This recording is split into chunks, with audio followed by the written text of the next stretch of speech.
嗨，大家好，我是坦平叔。今天是2025年7月28号，这一期咱们聊一聊少林寺的大和尚方丈，少林寺的主持释永信。释永信这一回终于垮台了。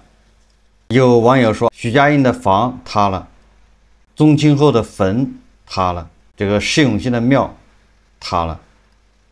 为什么说释永信这回终于被查了？这个释永信应该是上个世纪80年代从安徽的颍上县去了这个少林寺，在这个少林寺第29代方丈释行正长老为师。6年以后，也就是1987年，这个行正长老圆寂之后，这个行正长老当时好像是3个徒弟，释永信他就承这个行正长老的衣钵，接任少林寺管委会主任，全面主持寺院事务。这个时候他是主持，又过了12年，也就是1999年升座成为少林寺方丈。1998年7月至今，这个释永信一直当选为河南省佛教协会会长。2002年9月至今，当选为中国佛教协会副会长。这个是经济观察报报道的。为什么说这个历史？我想说的是，自从1987年这个行政长老圆寂以后，释永信就当上了少林寺管委会主任，也就是少林寺的主持。从那天开始，围绕着释永信的这个举报就没有断过。有的是少林寺的老人，甚至还有释永信本人的徒弟，就这么多年一直在举报释永信。我们再看7月27号晚间，昨天晚上，少林寺管理处发布通报称，少林寺主持释永信涉嫌刑事犯罪，挪用侵占项目资金、寺院资产，严重违反佛教戒律，长期与多名女性保持不正当关系，并育有私生子，目前正在接受多部门联合调查，有关情况将及时向社会公布。自少事大，这个情况通报有几点值得关注，外行看热闹，内行看门道。首先我要提醒大家，这个通报的内容除了说少林寺主持释永信涉嫌刑事犯罪，以往对媒体报道的或者网上传言的对释永信的举报涉及刑事犯罪的这个不太多，主要是举报他财产、私生子，有包养什么情妇，包养什么女大学生，贪污财产，就这些举报比较多。基本上没有什么新鲜的，除了这个刑事犯罪，这个好像是见的比较少。以往这么多举报，据说最严重的时候举报的人跑到北京最高人民法院、最高人民检察院、什么宗教事务管理局等等有关部门去举报。后来这个什么还专门成立了调查组，2015年就是调查组给他一锤定音，关于私生子，关于多名女性保持不正当关系，关于包养大学生，甚至还有关于说释永信实际上在1987年那个行政老法师还没死的时候就已经给他除名了，签单把他从少林寺扫地出门。这举报的人还拿出了证据，但是在2015年、2017年那几次什么调查组全面调查完之后，相当于给释永信给了他清白，这些举报都不实，子虚乌有。那为什么那个也是调查组的结论，那为什么现在突然又来了一个挪用侵占项目资金、寺院资产，对吧？长期与多名女性保持不正当关系，并育有私生子，也就是说这个通报把过去官方调查组做的结论推翻了。大家想象一下，这个可非同小可啊！2015年河南省成立调查组，现在给他推翻了。第二个值得注意的是，这个情况通报居然是少林寺管理处发布的。我昨天一看到这个，我就觉得非常奇怪。一般的像这种情况都是有关部门发布，也就是说，目前释永信他被有关部门带走，是哪个部门带走的？在调查他什么罪？应该是有关部门发布，而不是少林寺管理处。我说的是通常情况下，大家想象一下，纪委监委网站上发布一个情况通报，要么是警方发布情况通报。如果是少林寺管理处发情况通报，他一般的都是坚决、强烈拥护对释永信的处理，对他的定罪。少林寺管理处他居然已经叫未审先判，他已经认定了，那这个案子还在查，你凭什么就说释永信涉嫌刑事犯罪，挪用侵占项目资金、私有资产，对吧？这就已经给他定罪了。所以我告诉大家，我在网上查了很长时间，这个少林寺管理处它是什么一个机构，也就是它是干啥的？不查不知道，一查猫腻，就是问题就在这儿。少林寺管理处，财新网他今天报道，他说接近少林寺的人士向财新透露，释永信是2025年7月25日深夜被叫走的，说第二天释永信被带走调查的信息即开始流传。这个不是重点，重点是下面的，说释永信对此次被查并非没有预感，也就是释永信对自己这次被带走被查，他早就知道了。上述人士透露说，释永信今年春节前后出国访问归来，即被限制出境，接受主管部门谈话，但在国内尚能自由活动。也就是释永信春节前后出国访问回来之后就被限制出境了，就被边控。但是国内是自由的。释永信当时谈及此事时语气温和，也就像现在的传言王石，万科的前董事长王石也是边控，出国是不行了。释永信就是这么个情况。财新网说，但至5月份左右，当地政府派人以少林寺管理处的名义常驻少林。这个新机构的成员主要来自郑州市和登封市的宗教局统战部。问题就在这儿，少林寺管理处这是地方政府成立的，郑州市、登封市联合成立的，而且组成人员主要是统战部、宗教局。所以大家想象一下，5月份少林寺管理处这个名义进驻少林寺，这个新机构的成员都是来自宗教界、统战部，所以要查释永信，要动释永信，早就在做准备工作啊，先派人去接管。这就让我想起了，大家回忆一下，这个海航要查他的时候，后面是破产重整，什么破产清算。那海航查的时候，海南省也是派了专案组，一个叫陈刚的，现在好像也升到吉林去了，他是专案组组长，去接管海航。大家还有印象吗？也可以看看新闻。如果对这个不太了解，那咱们天天说的恒大暴雷以后，是不是广东省成立了一个接收组织？这个组织进驻恒大，接管了恒大所有的权利。所以这个少林寺管理处它就是一个专案组，上述机构进驻海航、进驻恒大、进驻少林寺。大家想象一下，后面的结局是什么？许老板现在在登缝纫机，那个陈老板判了他多少年，他不服还要上诉啊。所以释永信下场大家是知道的。那这里面咱们就要聊一聊，为什么这个时候要查释永信？为什么前面官方专案组说释永信没问题，现在又说他有问题？2025年11月28号，河南日报刊登一篇报道，叫释永信被举报违反戒律问题调查有果。这个7月25日起，一则署名释正义举报少林寺方丈释永信有关问题的帖子开始在网上流传。此后，释延鲁等人实名举报，释延鲁是释永信的徒弟，引发社会持续关注。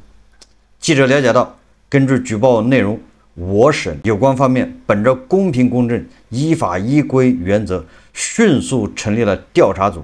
这是河南省成立的调查组。这是2015年，调查组通过调阅历史档案材料，到相关单位核查、约谈、讯问当事人、走访相关人员等方式展开调查。同时，调查组多次赴北京、山东、安徽、商丘、登封等地调查取证，获取了证言、证词等相关证据材料。日前，就释永信被举报涉及违反戒律的有关问题，调查组负责人接受了本报专访。这河南日报专访这个调查组向河南日报澄清了几个事实。第一个，释永信当年被签单说法不实，释永信有私生子这个说法不实，释永信包养这个女大学生说法也不实。大概这意思。调查组，这是河南省调查组，已经就这些举报内容做了详细的调查，并且得出结论，释永信没问题。那怎么现在释永信又有了问题？所以我们要对比分析，这个释永信有没有问题，不取决于这释永信本人，对吧？让我感觉更多的是根据情况需要，无论是海航，还是恒大，还是少林寺，他们有一个共同特点，就是曾经把天量的资金转移到海外，以各种各样的手段，比如说海航是一收购海外资产，实际上这就是相当于把资产转移到国外去了。这个后来陈峰又主掌海航的时候，他开始卖海外资产，把钱要往回弄，将功补过。这个恒大的许老板，恒大已经爆雷了，他居然跟他媳妇假离婚，媳妇再把资产往海外转到英国去买豪宅。这个少林寺那就更厉害了，这个具体数字我不记得，大家可以看报道。这少林寺在海外成立很多什么分寺，很多什么少林寺什么中心，一大堆的，这里面有多少资产？这些资产实际上是脱离监管。咱们说的这就是共性，你就去看为什么是这些人被查，这是原因之二。就是少林寺它作为一个团体，它又不是独立法人，少林寺不能做法人，它是个宗教场所，但是这里面有巨大的利益。我们先撇开这释永信个人利益，在少林寺和这个地方政府之间也存在着巨大的利益。政府把寺庙，把整个景区用围墙给它围起来，开始卖门票，这是政府的利益，成了一个景区。但是少林寺有少林寺自己的利益。我们看报道，门票收入，少林寺和政府之间就跟景区好像是3-7开，也是30%是少林寺的，70%是景区的。从少林寺的角度来说，这游客来都是冲我来的，门票应该由我们自己收，这是我们自己的少林寺人家来参观。但政府觉得这些资产都是，虽然是宗教场所，但是这个也是属于国家财产，收了门票当然有政府的份儿。所以你看是不是中间就有利益纠纷？从本质上，这些寺庙肯定是不愿意跟政府就分这个门票，或者反过来说，你政府收门票也行，那我寺庙我建议就不要收门票，我这香客就多，游客一多，我在我寺庙里面卖这些周边产品，香客一多，来捐款的就多了。烧香那你也买香，也就是我不要门票，反而我这寺庙的收入会成倍增长，我可以卖我的周边产品，那这些东西我不用跟政府分钱。所以你看，那涉及到利益，现在是什么个行情？房地产不行，地方政府缺钱。过去房地产火的时候，政府有钱，不行卖块地，所以在那个情况下，这种矛盾就没有那么激烈。那现在政府卖地收入，那都是断崖式下跌，政府的开支可是在增长啊。政府现在是蚊子腿上挂肉，非税收入异常增长，跨省追捕，对吧？叫远洋捕捞，什么事不干，就是为了钱，弥补卖地收入的下降。那在这种情况下，你少林寺跟地方政府之间还有利益之争，不能忍了。我觉得这个是原因之一，巨额的海外资产，这也是原因之一。那就这2个原因，那有关部门就要推翻以前的结论，现在要办释永信吗？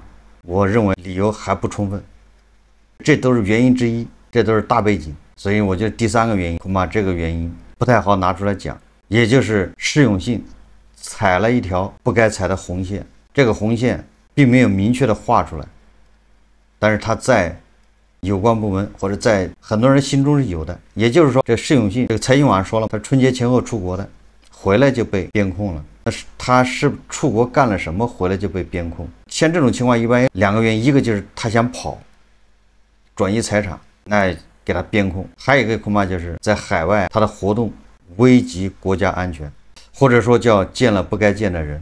这个释永信被查的真正原因，或许永远也不会公布。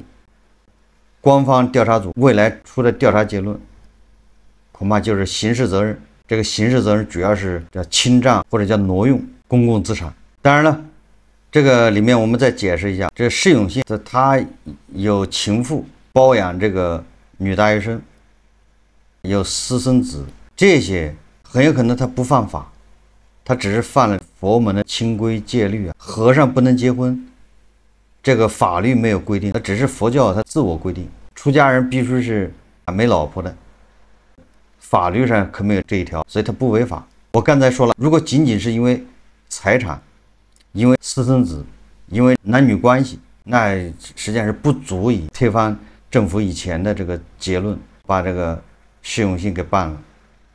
为什么？大家恐怕还记得2018年，我有印象，北京的龙泉寺有僧人举报学成法师，这个大家恐怕还有印象，但是也闹得沸沸扬扬，在网上。龙泉寺的2位僧人，他举报释学成，提交一份长达95页的报告，指控其性侵多名出家女弟子，精神控制，从事男女双修，寺院建筑违规，资金去向不明等行为。次日，主管部门启动调查。8月15日，中国佛教协会接受释学成辞职。8月23日，国家宗教公布调查结果。8月24日，释学成被免去北京龙泉主持职务。现在释学成在福建一个寺庙里面，也就是他并没有坐牢。你看看他犯的错误，什么资金去向不明，这个男女问题、作风问题，所以这个就足以说明，对和尚来说啊，男女问题、作风问题、资金问题，这都不重要。最后我想说一说，有很多网友说，你去少林寺烧香拜佛，你给佛祖许的愿，佛祖都帮你实现了，只不过是帮这些方丈、这些主持实现了你的愿望，这些主持帮你做到了，住别墅、开豪车，他都实现了。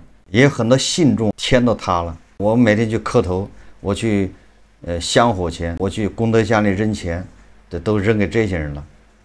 这是没有办法的事，这是你自找的，你愿意往那个功德箱里扔钱。佛祖他也很痛苦，因为这个钱他拿不到，佛祖花不了。你明明知道你这钱扔进去，佛祖是1毛钱花不了，你非要扔，那没办法。我对这个少林寺乃至国内的这些寺庙，我都没有什么好印象。我在我的节目里面经常讲我在这个寺庙里所见所闻，被骗。当然了，骗局我识破了，那都是发生在中国的佛教圣地、佛门禁地。我到一个地方，偶尔也可能去寺庙去参观，但是绝对不会烧香，我也不会去磕头，我仅仅是参观，我也不会去许愿。我记得应该是1997年，我去少林寺，我就遇到过2件事，也很有意思，让我对少林寺有个认识。1997年那个时候，少林寺还没有不像现在，我估计现在的少林寺的规模就更大了，更宏伟啊。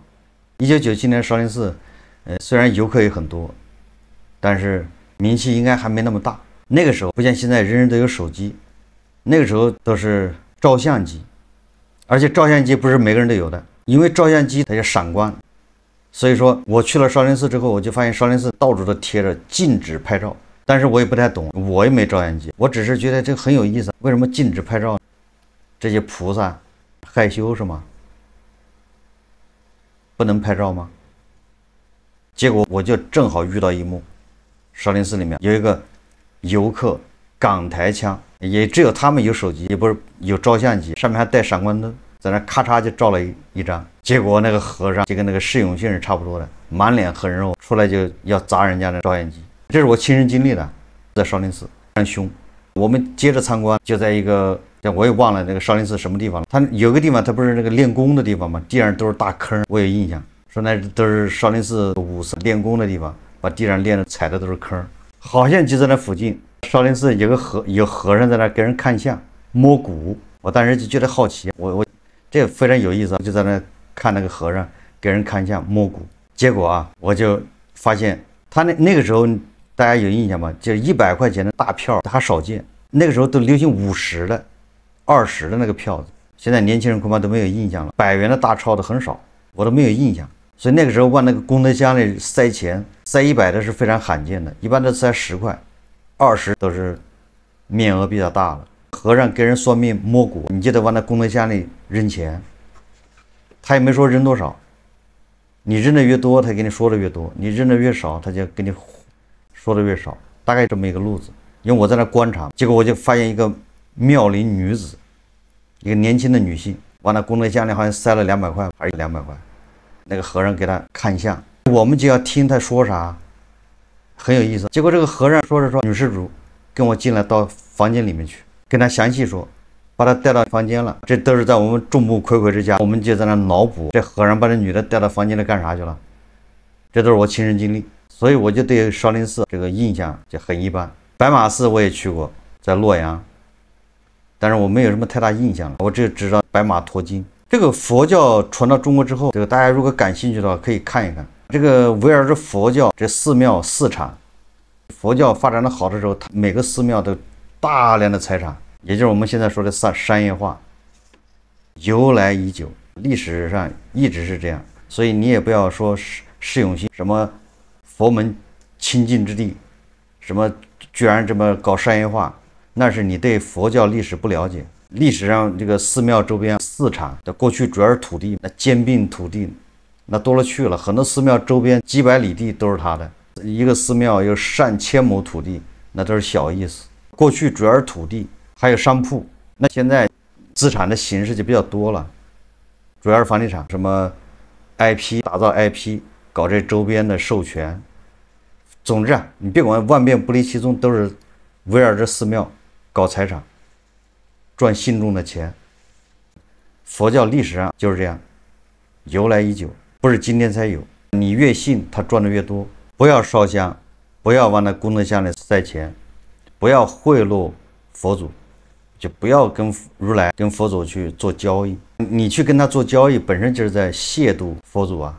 你想拿钱买通佛祖，让他保佑你，让他帮你实现你的愿望，这个不是信仰，这是行贿。所以释永信的罪，不是什么少林寺的商业化、信仰的商业化，也不是什么私生活，恐怕是其他的问题。